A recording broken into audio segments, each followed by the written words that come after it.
Hello and welcome to the Microlearning series presented by the Refugee Health Program at the Minnesota Department of Health. This series is meant to help providers, clinical teams, and public health better understand best practices for refugee health screenings.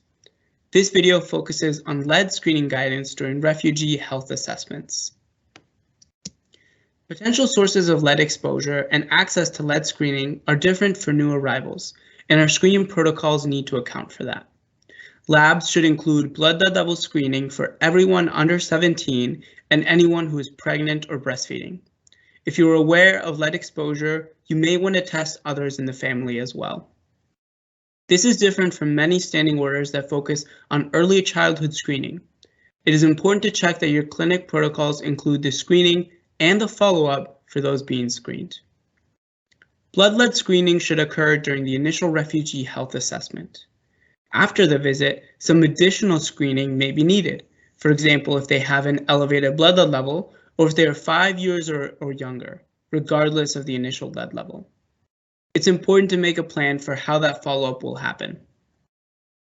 Because lead poisoning can happen without a family being aware and symptoms are delayed and nonspecific, it's important to learn, educate, connect with local resources like local public health, and stay up to date with screening and follow-up guidance.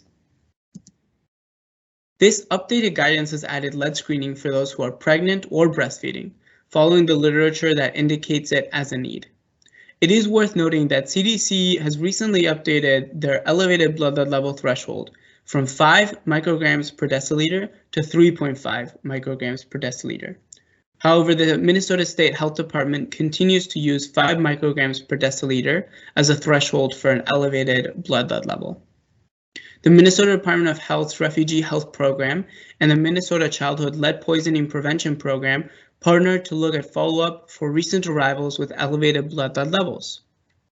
We found many lost opportunities to follow up for those over 6 years of age with elevated blood lead levels, likely because surveillance is focused on the under 6 population.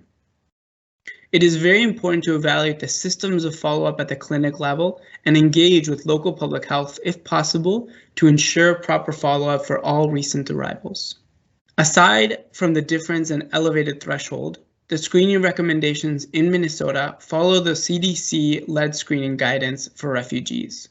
Minnesota has a robust public health system, and providers and clinics are encouraged to connect with those resources to better aid partners and screening outcomes. Resettlement agencies may also be a partner during early resettlement. As part of the paperwork for the refugee health assessment that is submitted to the Refugee Health Program, there's this section where lead screening results can be recorded. Please make sure this section is being filled out appropriately. If you're interested in learning more, please look at the full screening guidance and other resources outlined in this page. The well-being of all Minnesotans, including those with refugee status, depends on the work and dedication of our partners. Thank you so much for your work.